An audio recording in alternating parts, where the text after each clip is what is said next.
जय हिंद दोस्तों, मैं हूं अनूप और आप सब लोग देख रहे हैं ग्लोबल कॉन्फ्लिक्ट। दोस्तों, नया रिपोर्टों के मुताबिक इंडिया और रशिया द्वारा ज्वाइंटली बनाया हुआ ब्रह्मोस क्रूज मिसाइलों के एक नया वेरिएंट के ऊपर काम किया जा रहा है और इसे खास करके एवेक्स एयरक्राफ्टों को मार गिराने के लिए तैयार किया जा रहा है। दोस्तों, पहले रशिया और इंडिया द्वारा ज्वाइंटली ब्रह्मोस मिसाइल को एक high speed anti ship land attack cruise missile में तब्दील किया गया, फिर उसे एयर लॉन्च मिसाइल में कन्वर्ट किया गया और फिर रेंज एक्सटेंड करने के बाद अब सुनने को आ रहा है कि इन मिसाइलों को एक long range air to air missile में भी कन्वर्ट किया जाएगा। ब्रह्मोस एरोस्पेस के को डायरेक्टर अलेक्जेंडर मिक्सिचेव के मुताबिक ये जो ब्रह्मोस के नया वेरिएंट होगा ये 2024 तक दुनिया के सामने आ जाएगा। इन मिसाइलों को बनाने के लिए ब्रह्मोस मिसाइल के बेसिक स्ट्रक्चर या फिर एयरफ्रेम में कोई तब्दीली नहीं होगा, बल्कि इन मिसाइलों के सीकर्स और रडार्स में ही तब्दील किया जाएगा ताकि ये अब जमीनी टारगेटों के जगह में हवाई टारगेटों को भी ध्वस्त कर पाए। इसके अलावा उन्होंने अपने बयान में यह भी बताया कि इंडिया और रशिया द्वारा ब्रह्मोस मिसाइल के एक हाइपरसोनिक वर्जन के ऊपर भी काम किया जा रहा है और उसे भी जल्द ही दुनिया के सामने लाने के लिए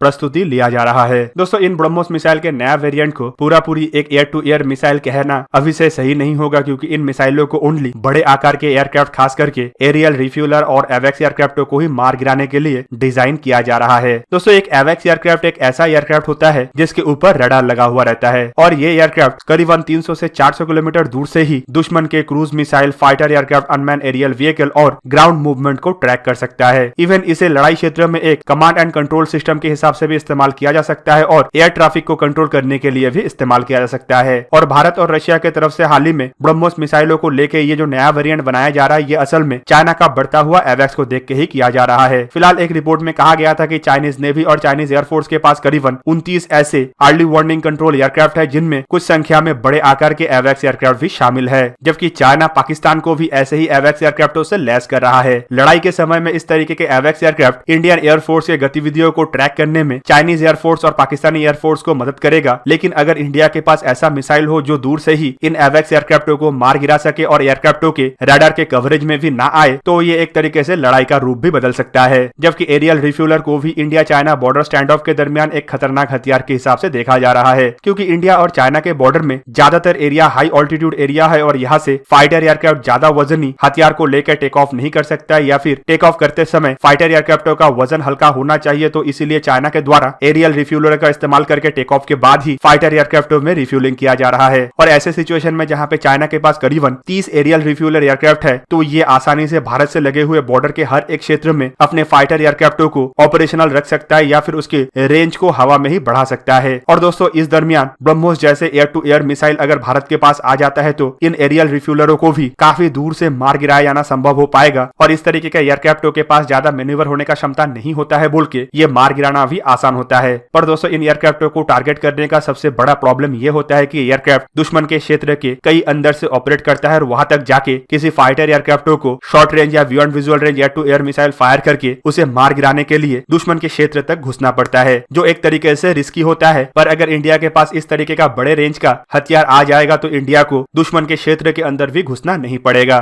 तो दोस्तों, ये था आज का वीडियो। अगर आपको वीडियो अच्छा लगा तो उसे लाइक कीजिए और मेरे चैनल को सब्सक्राइब कीजिए और साथ में बना हुआ बेल आइकन को भी प्रेस कर दीजिए ताकि आप मेरा वीडियो देख पाए सबसे पहले। जय हिंद।